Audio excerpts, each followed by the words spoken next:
Segunda carta de Paulo aos Coríntios, capítulo de número 11, verso de número 18.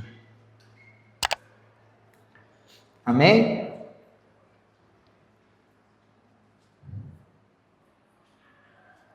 É isso mesmo. Achei que eu tinha falado errado. O pastor de vocês tem um TDAH não diagnosticado, tá, gente? Não leva a mal, não. Está escrito assim a palavra do Senhor: visto que muitos estão se vangloriando de modo bem humano, eu também me orgulharei. Vocês, por serem tão sábios, suportam de boa vontade os insensatos. De fato, vocês suportam até quem os escraviza ou os explora, ou quem se exalta e lhes fere a face. Para minha vergonha, admito que fomos fracos demais para isso. Naquilo em que todos os outros se atrevem a gloriar-se, falo como insensato. Eu também me atrevo. São eles hebreus? Eu também. São israelitas? Eu também. São descendentes de Abraão? Eu também. São eles servos de Cristo? Estou fora de mim para falar desta forma, mas eu ainda mais. Trabalhei muito mais, fui encarcerado mais vezes, fui açoitado mais severamente e exposto à morte repetidas vezes. 5 vezes recebi dos judeus 39 açoites. 3 vezes fui golpeado com varas. 1 vez apedrejado, 3 vezes sofri naufrágio. Passei 1 noite e 1 dia exposto à fúria do mar. Estive continuamente viajando de uma parte a outra. Enfrentei perigos nos rios, perigos de assaltantes, perigo dos meus compatriotas, perigo dos gentios, perigos na cidade, perigos no deserto, perigos no mar e perigos dos falsos irmãos. Trabalhei arduamente. Muitas vezes fiquei sem dormir. Passei fome e sede. E muitas vezes fiquei em jejum. Suportei frio e nudez. Além disso, enfrento diariamente uma pressão interior, a saber, a minha preocupação com todas as igrejas. Quem está fraco, que eu não me sinta fraco? Quem não se escandaliza, que eu não queime por dentro? Se devo me orgulhar, que seja nas coisas que mostram a minha fraqueza. Até aí, fecha seus olhos.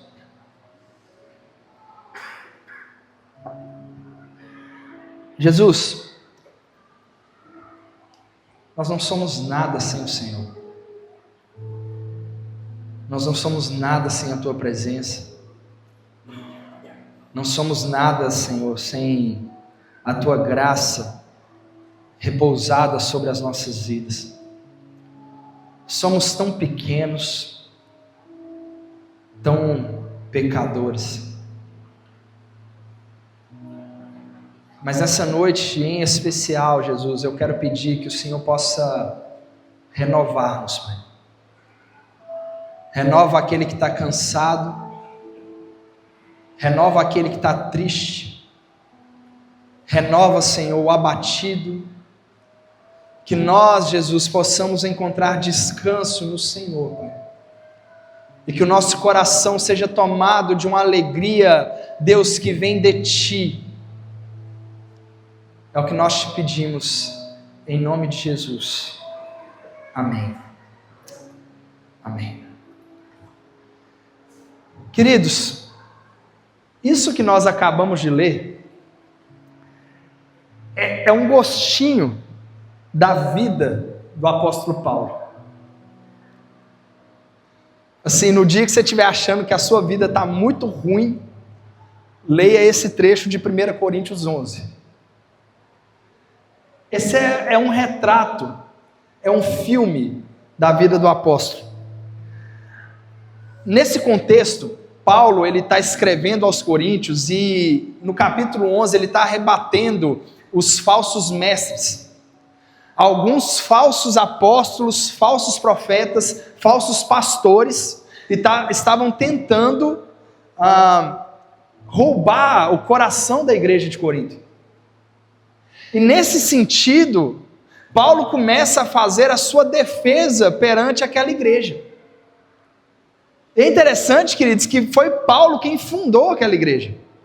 Foi Paulo, nas palavras dele, que gerou aquela igreja com dores de parto.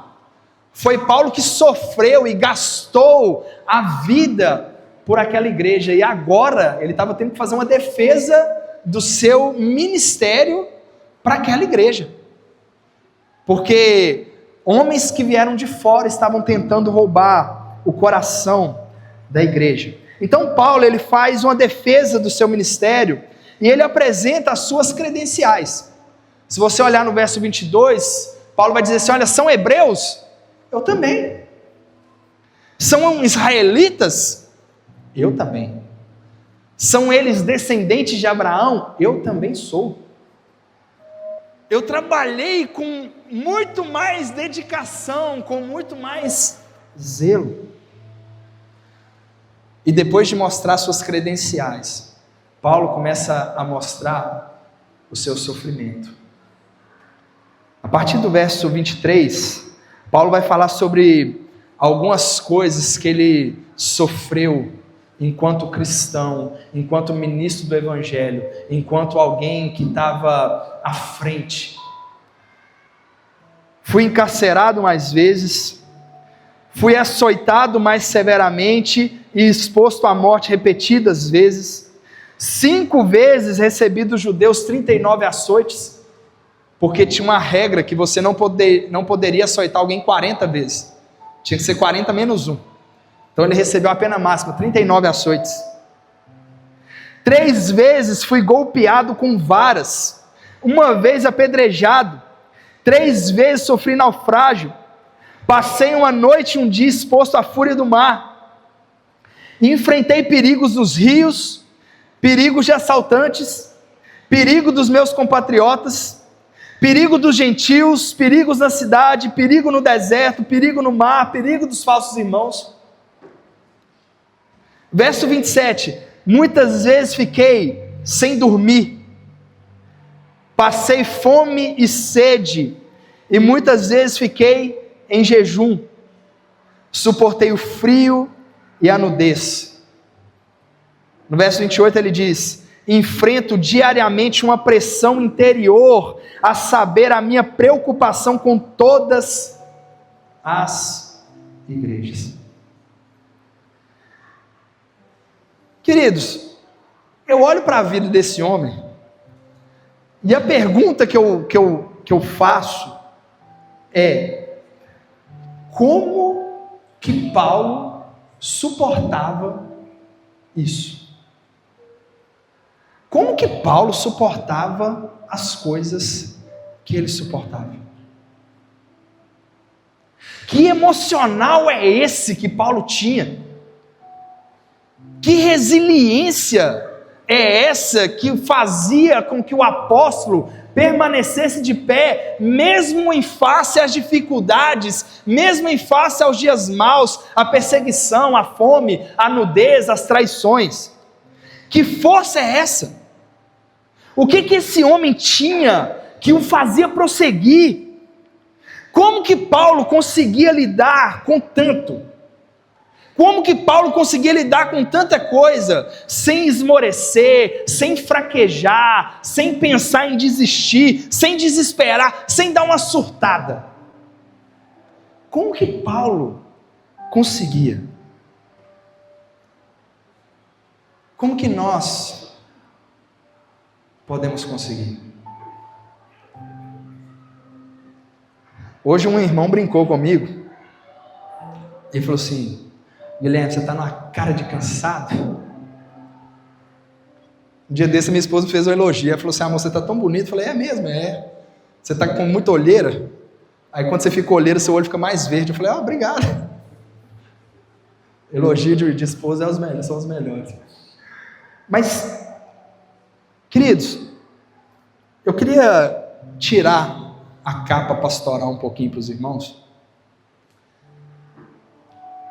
Muitas vezes a visão do ministério pastoral, ela não traduz a realidade dos fatos. A gente está muito acostumado a ver megas igrejas e mega pastores que são a minoria. Isso deve representar 0,1% da realidade das igrejas. Muitas vezes a gente acha que aquilo ali é a realidade. Mas existe uma realidade que ninguém fala. Dados dos Estados Unidos mostram que 1.500 pastores deixam o ministério por mês nos Estados Unidos. 1.500. 80% dizem que o ministério afeta negativamente a família. 70% não tem amigos íntimos ou mentores. E 50% fariam outra coisa se pudessem. Isso são dados das igrejas norte-americanas. No Brasil, 45% dos pastores enfrentam ansiedade, depressão ou burnout. 45%, queridos, é quase 1 de cada 2. Quantos pastores vocês conhecem? Metade deles pode ser que venha a ter depressão, ansiedade, burnout.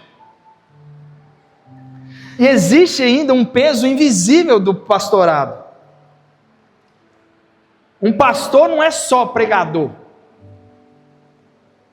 Pastor, ele é conselheiro emocional, ele é mediador de conflitos, ele é mentor espiritual, ele é pai, marido, amigo, e ainda precisa ser exemplo, santo, equilibrado e disponível 24 horas por dia, 7 dias por semana, 30 dias por mês, quando o mês não tem 31 dias.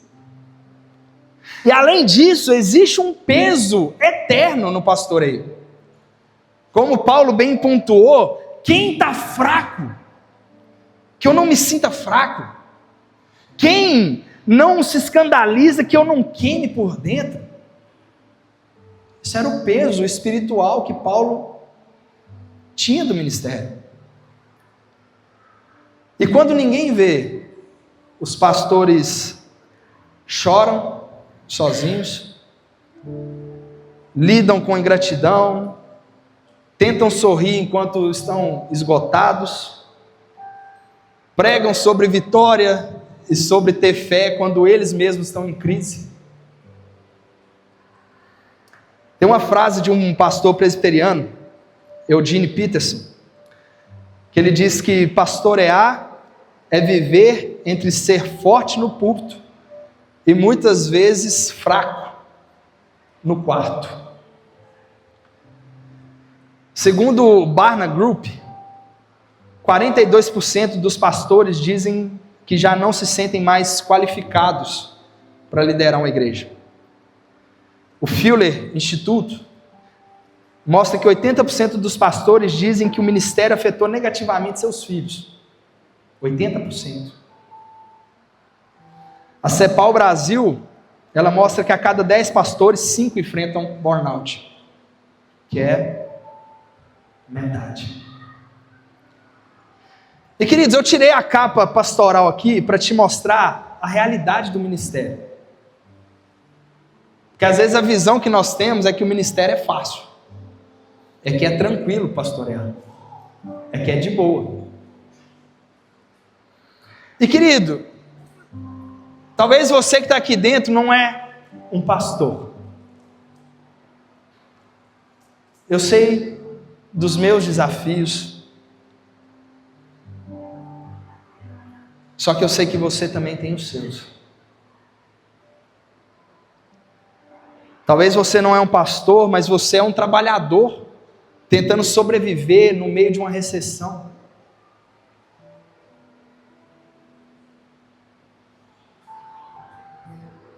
Talvez você é uma mãe, aqui está dividida entre trabalho, casa, menino, escola, marido. Talvez você está aqui dentro, é um pai que está lutando para trazer o sustento para a sua família, e você luta, e às vezes parece que você não vai sair do lugar. É um sentimento de, será que que eu estou fazendo vale a pena?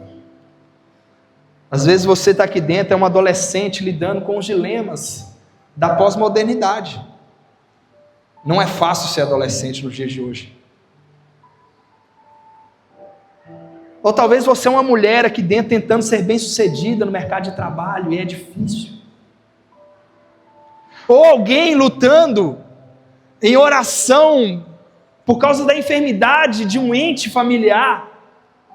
Queridos, todos nós temos desafios, todos nós temos nossos temores internos, nossas guerras invisíveis, e a pergunta que eu faço para os irmãos hoje é: como que nós lidamos com isso? Como vencer essas batalhas internas que vêm na nossa mente, que vêm no nosso coração, que tentam nos fazer desistir, que tentam nos fazer parar, que tentam nos tirar da caminhada, que tentam mudar o nosso pensamento e nos fazer acreditar que talvez não vale a pena. Queridos, eu aprendi da pior forma possível, que nenhum sentimento ele deve ser desconsiderado. Eu não sei o que você está sentindo no seu coração, mas eu sei que Deus ele quer curar o seu coração. Eu sei que Deus quer curar a sua mente. Eu sei que Deus quer fazer de você e quer fazer de mim homens e mulheres como Paulo. Queridos, me acha uma pessoa dessa. Quem que enfrenta perseguição, fome, nudez, que passa por tanta tragédia na vida e mesmo assim escreve uma carta que é conhecida como a carta da alegria e fala, preso, fala assim: alegre-se no Senhor. Outra vez vos digo, alegrem-se. Me acha alguém que fala: eu sei passar fome e sei ter fartura, eu sei estar vestido e sei estar nu, tudo posso naquele que me fortalece. O homem passando pelas piores coisas da vida. Querido, hoje o apóstolo Paulo quer nos mostrar como lidar com essas coisas. Paulo ele quer nos mostrar, e eu queria mostrar para os irmãos, 4 armas, 4 pensamentos que o apóstolo usava contra os sofrimentos. Eu queria que você abrisse sua Bíblia novamente, se ela continuar aberta aí, em 2 Coríntios, capítulo 4. Mantenha ela aberta que a gente vai passear um pouquinho por esse capítulo hoje. 2 Coríntios capítulo 4, a gente vai ler no verso 8, amém? Vocês estão felizes ainda? Ixi, amém, aleluia. Tem um atleticano feliz, gente, Deus está fazendo uma obra nesse lugar, amém. 2 Coríntios capítulo 4, verso de número 8, está escrito assim: de todos os lados somos pressionados, mas não desanimados, ficamos perplexos, mas não desesperados, somos perseguidos, mas não abandonados, abatidos, mas não destruídos. Trazemos sempre em nosso corpo o morrer de Jesus, para que a vida de Jesus também seja revelada em nosso corpo. Pois nós que estamos vivos, somos sempre entregues à morte por amor a Jesus, para que a sua vida também se manifeste em nosso corpo mortal. Então segura aí, 2 Coríntios 4. Queridos, olha para esse texto. Paulo está falando como que é a vida de um apóstolo de Cristo. Ele está falando como que é a vida de um homem de Deus. Ela é vivida no extremo. De todos os lados nós somos pressionados, mas não desanimamos. A gente fica perplexo, mas não desesperados. Nós somos perseguidos, mas não estamos abandonados. Abatidos às vezes, cara de cansado, mas não estamos destruídos. Queridos, olha o que Paulo enfrentava diariamente. Eu já li uma série de coisas e agora estou mostrando outras. Como que Paulo conseguia lidar com isso? E como que Paulo quer nos ensinar hoje a lidar conosco?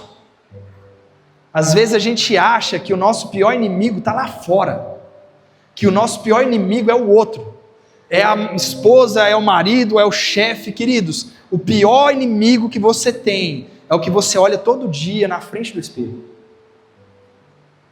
É você mesmo. Talvez você esteja sendo o seu pior sabotador. E hoje Deus quer curar a nossa mente, o nosso entendimento.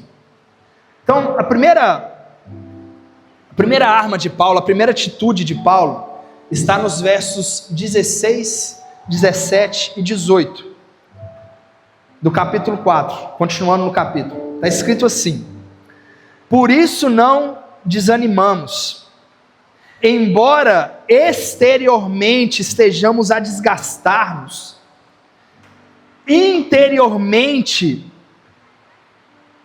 estamos sendo renovados dia após dia, pois os nossos sofrimentos leves e momentâneos estão produzindo para nós uma glória eterna que pesa mais do que todos eles. Assim, fixamos os olhos não naquilo que se vê, mas no que não se vê, pois o que se vê é transitório, mas o que não se vê é eterno. Então olha a primeira arma de Paulo, primeiro pensamento, a primeira atitude de Paulo, para que Paulo consiga ser resiliente, para que ele consiga passar por tudo, é a comparação. Paulo sempre comparava os sofrimentos terrenos com aquilo que o aguardava na eternidade. E veja que o que Paulo fala é um paradoxo. Paulo fala assim: olha, eu não desanimo porque o meu exterior ele está arrebentado.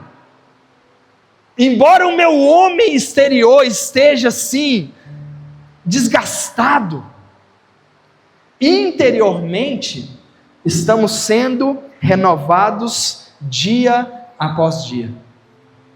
Então é um paradoxo. Exteriormente eu estou me deteriorando, mas interiormente eu estou sendo renovado dia após dia. Ele está dizendo que apesar do exterior estar se desgastando, o interior está ficando bom, está ficando melhor, está crescendo cada vez mais. É uma questão com proporções inversas.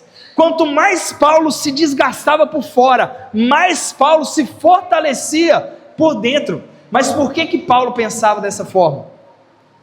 Porque ele diz que esses sofrimentos leves e momentâneos, olha o que Paulo fala dos sofrimentos dele: ser preso, ser xingado, ser traído, ser açoitado, receber chicotada, passar por um naufrágio, ficar à deriva uma noite e um dia sem ver nada.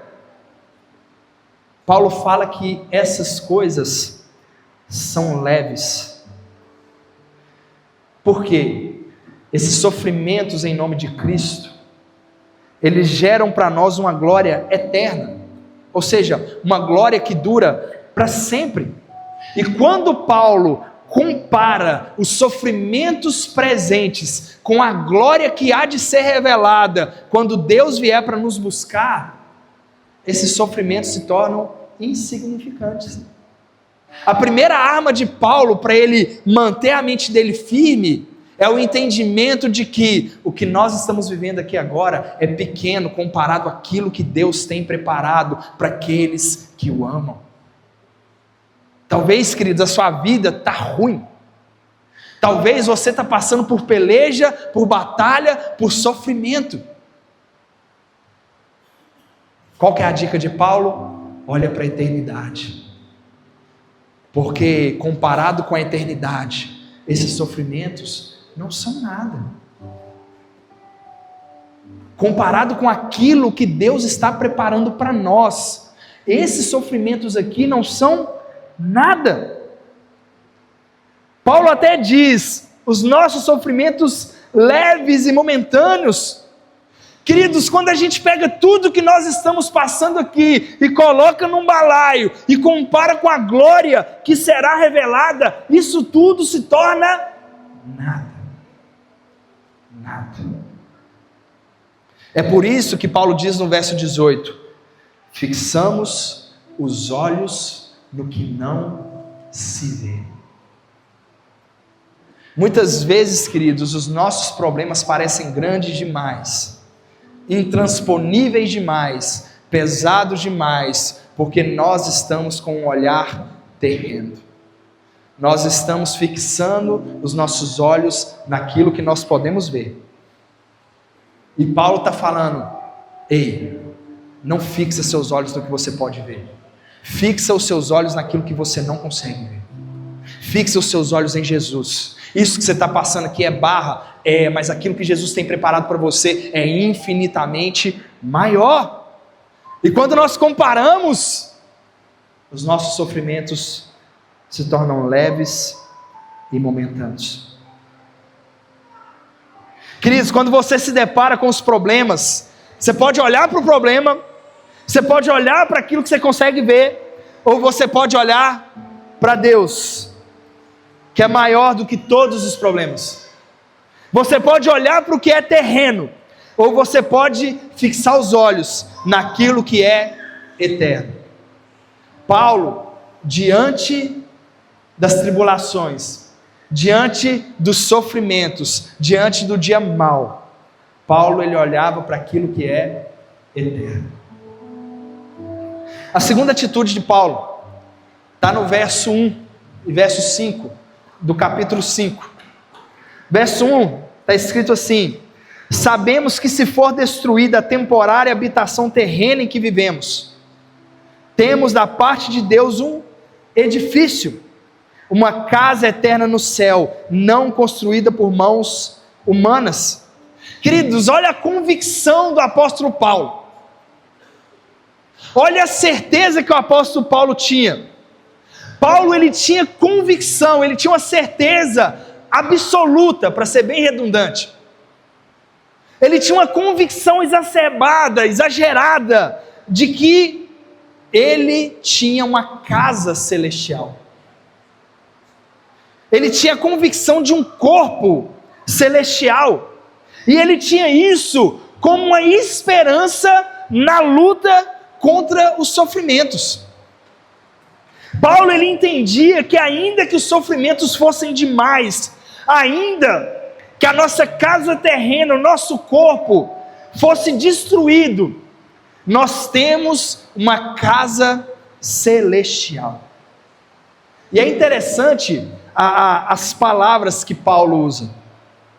Paulo fala sobre casa terrena ou habitação terrena, e ele fala sobre um edifício no céu.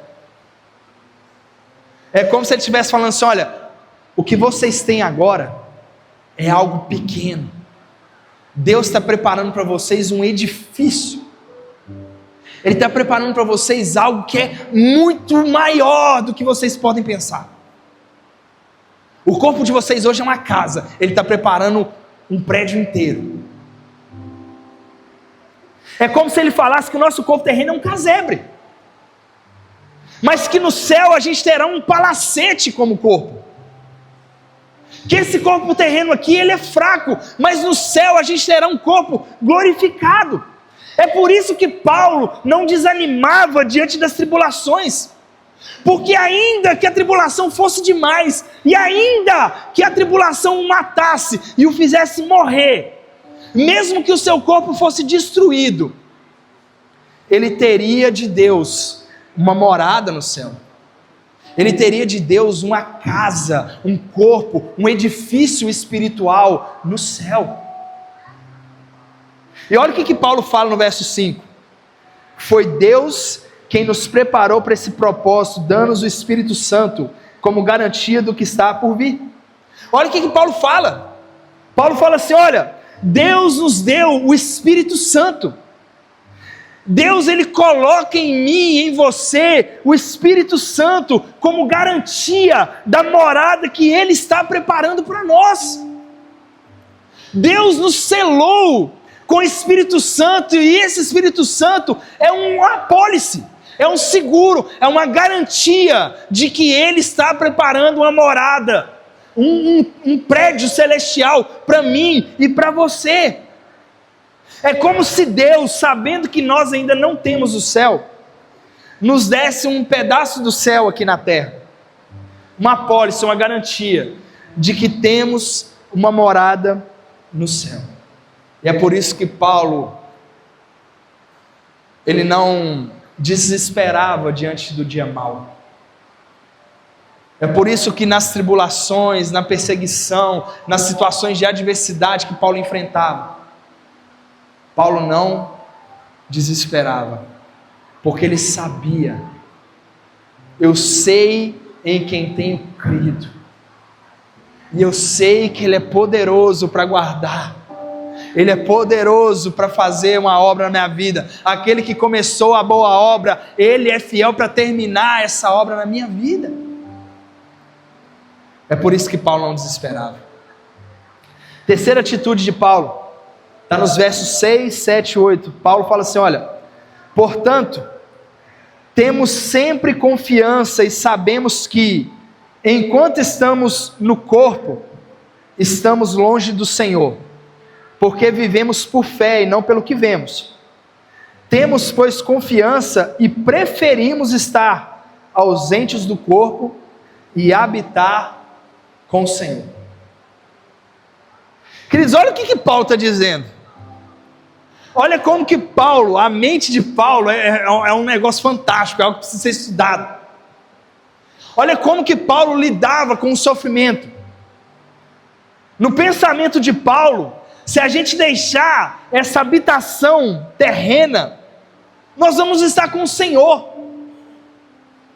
Na mente de Paulo, Paulo pensa assim, gente, se acontecer alguma coisa comigo, se essas tribulações conseguirem até tirar a minha vida, para mim vai ser um ganho, porque eu vou estar com o meu Senhor, com o meu Cristo.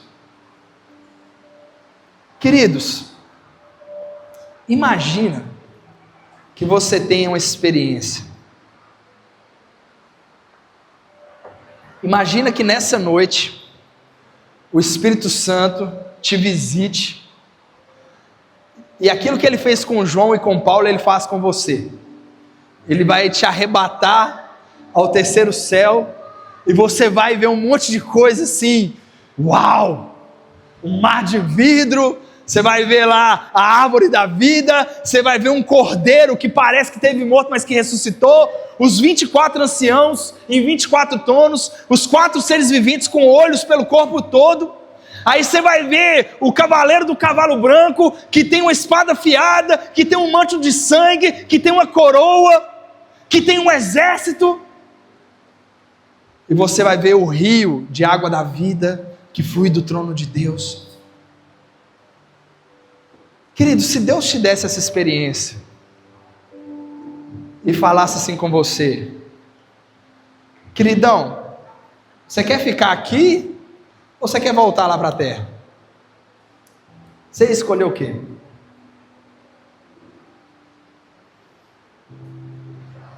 Vocês estão com dúvida? Eu não tenho dúvida nenhuma. Eu não voltava para cá, mas nunca mais. Se eu visse só os portões celestiais, assim, as ruas de ouro, eu já ia estar assim. Não ia voltar para cá nunca.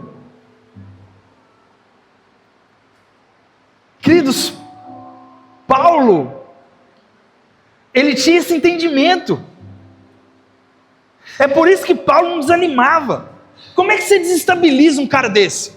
Alguém chega para Paulo e fala assim: cara, eu vou te matar. Aí Paulo fala assim: pode matar. Mata. Se você matar, vai ser bom para mim, porque eu vou estar com o meu Senhor. Para mim vai ser lucro. Gente, não tem como desestabilizar uma pessoa que tem a mente totalmente voltada para o Senhor, os olhos totalmente fixos no Senhor. Porque alguém que tem a mente assim enxerga a morte como algo bom. É interessante, queridos, que a gente vai em velórios, a gente vai em enterros de cristãos que você sabe que tem um testemunho. E a gente sabe, Deus não nos salva pelas nossas obras, mas elas são uma consequência. Elas tornam visíveis a nossa salvação. Todo aquele que é salvo, ele vai ter uma vida condizente. E é interessante que a gente vai, e existe um apego da nossa parte, que a gente não queria que a pessoa fosse embora, a gente queria que a pessoa estivesse aqui. Querido, se a gente ama essas pessoas, saber que elas estão do lado de Deus, vendo Deus face a face, contemplando aquilo que a gente só vislumbra,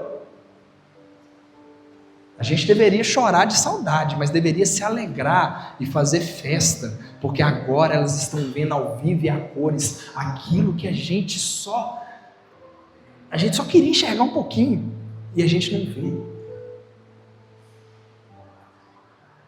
Queridos, Paulo, entendendo que é melhor estar com Cristo do que estar aqui, ele usa essa informação para não desanimar diante dos sofrimentos. Ele diz que enquanto ele está aqui, ele está longe de Deus. Deus não está visível para ele. É por isso que ele fala que nós andamos por fé e não pelo que vemos. Porque enquanto nós estamos aqui, a gente não está enxergando Deus. Enquanto nós estamos aqui, a gente não está enxergando o Espírito Santo, a gente não está enxergando Jesus, a gente não está vendo as maravilhas que Deus criou para nós na eternidade. Nós estamos aqui servindo a Deus por fé, porque nós temos fé de que Deus existe e de que todas essas coisas estão sendo preparadas. Mas Paulo, ele está falando assim: gente, se der ruim a minha vida, se eu chegar a morrer, para mim vai ser maravilhoso. Paulo, ele quer dizer que se apega à ideia de que se ele morrer, ele vai poder, enfim, contemplar o Senhor face a face. Poderá ver o Senhor com os olhos e não apenas crer com a fé. Paulo, ele chega ao ápice de falar que ele preferiria estar ausente do corpo. Isso é um jeito chique de Paulo falar assim: gente, se fosse olhar por mim, eu queria morrer.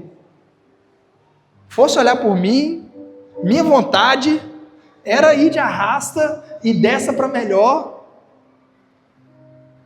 e habitando com o Senhor. É interessante que esse sempre foi o pensamento de Paulo. Filipenses 1 diz assim: porque para mim o viver é Cristo e o morrer é lucro. Caso continue vivendo no corpo, terei fruto do meu trabalho. Já não sei o que escolher, sou pressionado dos dois lados. Desejo partir e estar com Cristo, o que é muito melhor. Você conhece alguém que quer morrer? Acabou de conhecer. Paulo queria partir dessa para melhor, porque ele sabia que estar com Cristo é infinitamente melhor. Um dos livros mais vendidos, um dos livros cristãos mais vendidos, se não o mais vendido, chama O Peregrino, do escritor John Bunyan. É um livro excelente, e ele mostra nesse livro, ele relata nesse livro, como que nós somos peregrinos aqui na terra. Queridos, nós estamos aqui de passagem. Eu não sei se você já reparou isso ou não, mas nós nos frustramos tanto, o nosso coração se machuca tanto, a gente vive muitas vezes com ansiedade, com algo no coração que a gente não consegue explicar. Porque nós não fomos feitos para esse lugar. E a gente tenta trazer sentido para as nossas vidas a partir das realidades que nós enxergamos aqui, mas Deus fez você e eu para um outro lugar.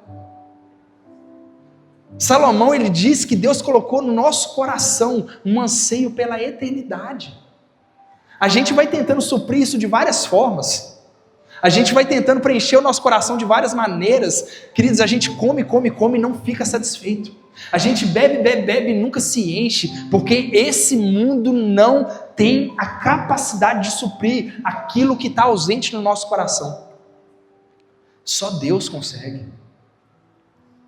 Só Deus. É por isso que Paulo, ele era assim. Paulo, ele não estava suprindo a carência dele nas coisas do mundo, ele estava focado no Senhor. A visão dele estava no Senhor, estava no alto, a visão dele estava nas coisas do céu. Queridos, é triste que isso é exatamente o contrário do que as pessoas vivem hoje. Hoje ninguém quer morrer. Levanta a mão aqui, quem quer ver Jesus? Levanta bem pro alto assim, quem quer ver Jesus? Fica a mão bem pro alto. Quem quer ver Jesus? Levanta a mão. Amém. Mão levantada. Quem quer ver Jesus agora? Partiu? Amém. Agora? Vamos fazer uma oração agora aqui, peraí. Pode abaixar a mão. Oh, deu mais do que eu estava imaginando. Ver Jesus agora é fácil. Só. Mas, queridos,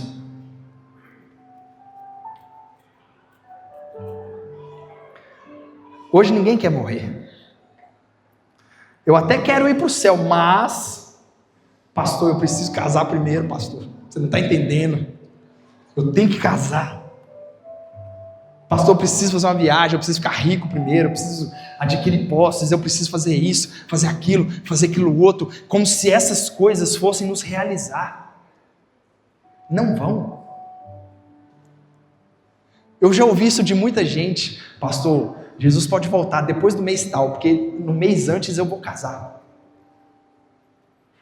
O casamento chegou, está fazendo 2 anos, 3, 4, 10... E foi uma data.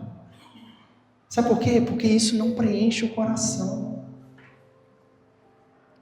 Hoje as pessoas ainda agem como se nunca fossem morrer. Os cristãos de hoje preferem muitas vezes estar vivos do que estar com o Senhor. Quando eu olho para essa geração, eu me pergunto, como que a gente tem coragem de dizer para Deus, de dizer para Jesus, que Ele é tudo para nós? A gente nem quer estar com Ele. A gente nem quer estar ao lado dEle. Às vezes, queridos, nós temos medo de falar essas coisas. Eu falo para os irmãos, eu não tenho. O único medo que eu tenho é de sentir dor. Eu sempre falo com Deus, Deus, o dia que o Senhor quiser me levar, que seja dormindo. Eu quero acordar e, estou morto. Porque eu morro de medo. Gente, eu tenho pavor de dor, vocês não têm noção. Tem noção. Mas às vezes eu penso assim, eu acho que eu sou doido. Mas às vezes eu falo com Deus, falo assim, Deus, eu já tenho 34 anos, o teu filho que veio aqui na terra viveu só 33. As 2 coisas que eu morria de vontade de fazer, eu fiz, que era casar e fazer menino. Tô suave, Jesus. Sabe por quê, queridos? Porque estar com o Senhor é infinitamente melhor. Gente, eu sou um marido assim, nota 1000. A minha esposa tem um privilégio de ser casada comigo, sabe? Ela teve que me resenhar muito. Um dia eu vou contar para vocês a história. Ela teve que me resenhar muito para conseguir. Mas, queridos, estar com o Senhor é 1 zilhão de vezes melhor do que estar comigo. Infinitamente.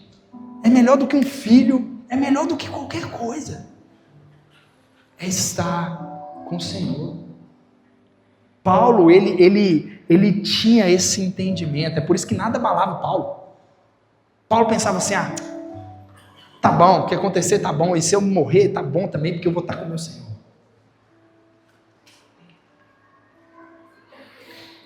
A última atitude de Paulo está nos versos 9 e verso 10. Por isso, temos o propósito de lhe agradar, quer estejamos no corpo, quer o deixemos. Pois todos nós devemos comparecer perante o tribunal de Cristo, para que cada um receba de acordo com as obras praticadas por meio do corpo, quer sejam boas, quer sejam más. Queridos, olha o que Paulo diz aqui. Ele diz que todos nós compareceremos diante do tribunal de Cristo. Você é adulto, você é adolescente, mãe, pai, esposa, marido, filho, todos nós compareceremos diante do tribunal de Cristo. E todos receberemos por meio das obras praticadas no corpo, sejam boas ou más. Muitas vezes, queridos, a gente confunde isso aqui com salvação. Salvação é de graça. Salvação é gratuita. Salvação não foi eu que conquistei, ela foi me dada pela graça, por meio da fé, não é dom meu, é Deus. Mas isso não quer dizer que as coisas que nós fazemos, de bom ou de mal, elas não vão ser levadas em consideração. A Bíblia fala sobre um galardão, a Bíblia fala sobre um prêmio. Talvez, querido, você pense assim, a salvação é de graça. Então eu vou chegar lá no céu, puxar uma cadeira do lado do apóstolo Paulo e sentar. Vai nada. Talvez você vai estar tão longe do trono que você nem vê Paulo. Você está achando o quê? Que Paulo gastou a vida dele.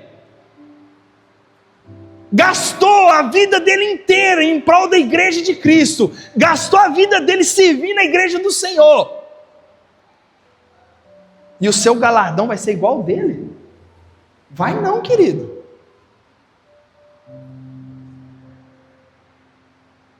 Paulo, ele usa essa informação como energia contra as tribulações.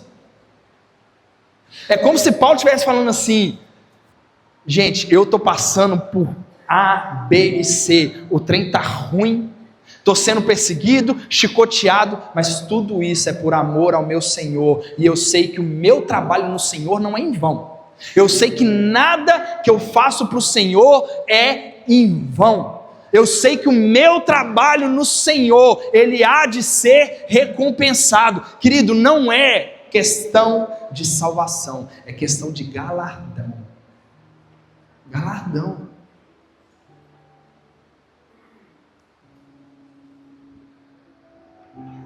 É como se ele dissesse: não importa o que eu passe aqui, porque um dia eu estarei no tribunal do Senhor. E eu receberei por tudo isso que eu estou passando. Um dia eu serei galardoado por Deus. Eu lembro, queridos, uma vez, muitos anos atrás, eu era de uma outra igreja, e eu consegui o espaço da igreja para um parente, para ele poder fazer o aniversário da filha dele lá. E ele fez o aniversário, e assim, ficou aquela bagunça. No final do aniversário, quem que ficou lá para arrumar? Esse que vos fala. Aí eu estava lá, limpo os negócios, lavo, puxo, quase dando 1 da manhã, nessa época eu ainda não tinha o RI. Aí alguém veio e falou assim: tá vendo? Vai servir os outros mais. Serve mais, tá vendo? Olha lá, você foi emprestar, a pessoa foi embora, nem ficou para ajudar. Eu falei: graças a Deus, eu estou ganhando pedrinha na minha coroa. Se o outro vai ganhar ou não, eu não sei. Eu estou juntando pedrinha na minha coroa. Faço questão. Faço questão de servir. Faço questão de ficar aqui do culto domingo de manhã para poder ajudar a servir aqui. E não é para ganhar like de ninguém, não é para ser visto por ninguém, não é para nada. É porque eu sei que o nosso trabalho no Senhor não é em vão. Eu sei que um dia eu, você e todos nós vamos comparecer diante do tribunal do Senhor. E o que nós vamos apresentar para o Senhor? A gente vai apresentar lá o nosso currículo da usina? Senhor, trabalhei lá. Gastei a vida na usina lá pro Senhor. Ele vai falar: tá, mas e aqui? O que você juntou para aqui? E eu não estou falando contra a usina não, tá, irmãos? Tem que trabalhar mesmo, principalmente você que é homem. Carne de homem não dá pastel, vai trabalhar. Mas, queridos, o que nós temos feito de eterno? O que nós temos feito que traz reflexos na eternidade? A Aline gostou, né? Quando eu falei, tem que trabalhar, tá, Tiago? Então, vai trabalhar. O Gabriel tá de olho no você lá, para mim. Queridos, um dia nós compareceremos diante do Senhor. Olha o que Jesus diz, Mateus 19. Então Pedro lhe respondeu: Mestre, nós deixamos tudo para seguir a ti. O que será de nós? Olha a pergunta de Pedro. Gente, Pedro virou para Jesus e falou assim: Mestre, a gente deixou tudo para te seguir. Eu fico imaginando Jesus olhando para Pedro e falando assim: Pedro, deixa de ser safado, Pedro. Você tinha um barco ruim, que nem prestava para pegar peixe, Pedro. Deixou tudo. Mas Pedro está falando ali: Mestre, deixamos tudo para seguir a ti. O que vai ser de nós? Aí Jesus fala assim: olha, em verdade lhes digo, quando o Filho do Homem se assentar no seu glorioso trono, na renovação de todas as coisas, vocês que me seguiram também se assentarão em 12 tronos, para julgar as 12 tribos de Israel. Jesus está falando com Pedro: Pedro, você largou tudo, você gastou a sua vida por causa de mim. Quando eu vier, quando o meu reino se estabelecer, quando a era vindoura vier e se estabelecer na terra, você vai sentar comigo e vai reinar. Onde você tem gastado a sua vida? É por isso que Paulo andava tranquilo. Por quê? Porque Paulo estava gastando a vida dele aos pés do Senhor. Queridos, todos os apóstolos de Cristo passaram por tribulações. Todos eles viveram como peregrinos, morreram como mártires. Eles foram degolados, cerrados ao meio, crucificados, esquartejados, foram arrastados e morreram enquanto foram arrastados. Tentaram colocar João num caldeirão de óleo fervendo. Mas João era um cara muito misericordioso, então a misericórdia transbordou na vida dele. Foi o único que não morreu assassinado, morreu exilado. Todos esses homens foram perseguidos, passaram por tribulações e morreram. Mas apesar das tribulações terrenas, Jesus garantiu para eles que eles iriam ter um trono no céu. É isso que Paulo diz aqui. É essa arma que Paulo usa. Paulo não vê problema em passar pelas tribulações e provações, porque um dia nós nos encontraremos com o Senhor e cada um receberá conforme aquilo que passou. Querido, eu não sei pelo que você tem passado. Queria saber. Se você estiver meio atribulado, quiser me contar, a gente se consola. Eu te conto as minhas tribulações, você me conta as suas, a gente vê quem chora mais. Mas, queridos, eu não sei. Eu sei de alguns, não sei de todos e não sei de tudo. Eu não sei o que tem te custado servir a Deus. Eu não sei quais são as suas dores, as suas tribulações, mas uma coisa eu sei: nós servimos a um Deus que não nos abandona. Nós servimos a um Deus que não nos esquece. Nós servimos a um Deus que não esquece de nós, ainda que você vire as costas, Ele não esquece. Nós servimos a um Deus que diz: ainda que a sua mãe te esqueça, ainda que o seu pai te abandone, eu não te abandonarei. Nós servimos a um Deus que diz: ainda que uma mãe se esqueça do filho do seu ventre, eu, todavia, não me esquecerei de ti, diz o Senhor. Ele tem gravado o nosso nome na palma das mãos dele. Deus nunca esquece de nós. Na provação, na tempestade, no dia mau, nos nossos problemas, Mesmo na noite escura da alma, quando a gente se sente sozinho, aflito e abatido, Ele não se esquece de nós. Ele colhe toda lágrima.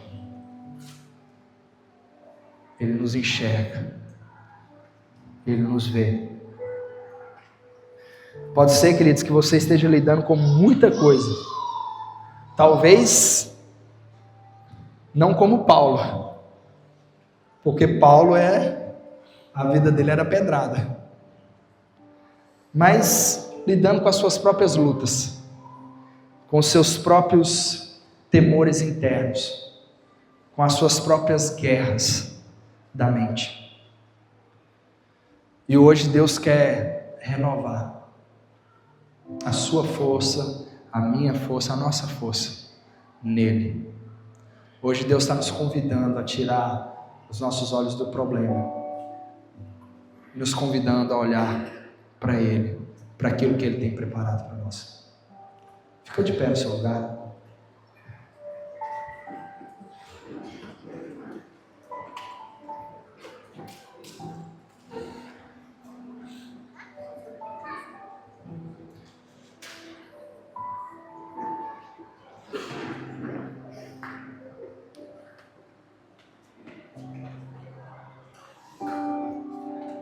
Feche seus olhos, querido. Eu não sei como é que você entrou aqui nessa noite. Eu não sei como é que está o seu coração. Eu não sei como que está os seus pensamentos. Eu não sei se a sua mente está como um mar calmo, tranquilo, ou como um mar revolto e agitado. Talvez os seus pensamentos estão acelerados, tenha acontecido muita coisa, e talvez você comece a desesperar, talvez você pense até em desistir. Hoje Deus quer renovar a sua força nele. Hoje Deus quer restaurar a sua força nele. E hoje Deus está fazendo um convite. Olha para mim. O problema pode ser grande, a tempestade pode ser grande, as ondas podem ser grandes, o dia mau pode ser que está intenso. Mas hoje Deus está nos fazendo um convite. Olha para mim. Olha para mim. Ainda que uma mãe se esqueça do filho do seu ventre, eu, todavia, não me esquecerei de ti, diz o Senhor. Eis que eu te tenho gravado na palma das minhas mãos. Deus, Ele te vê. Deus, Ele te enxerga. Deus, Ele te contempla. Querido, eu não sei como está o seu coração, mas eu não preciso saber, porque Deus, Ele vê o seu coração. Deus, Ele vê você tão transparente como a água. Eu queria te pedir para fechar os seus olhos nesse momento. Queria te pedir para curvar a sua cabeça.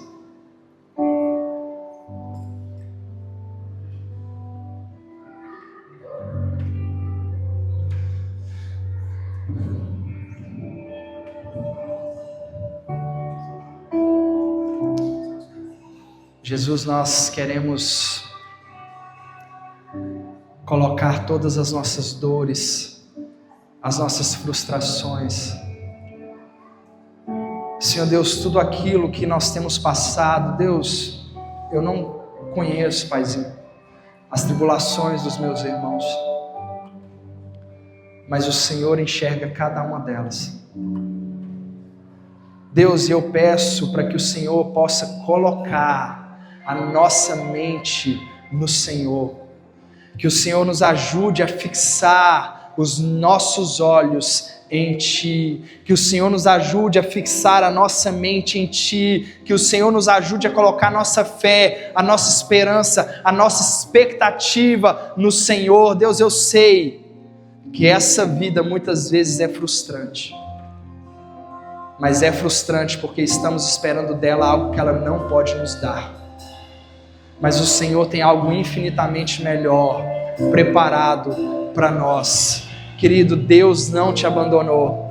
Deus não te abandonou, Deus não te deixou, ainda que você não consiga ver, ainda que você não consiga enxergar, ainda que você não consiga apalpar, pelos olhos da fé, comece a contemplar que a mão do Senhor está sobre você, comece a perceber que a presença do Altíssimo é a que te cobre, que a presença do Altíssimo é a que te guarda, que a sombra dele é o que te protege.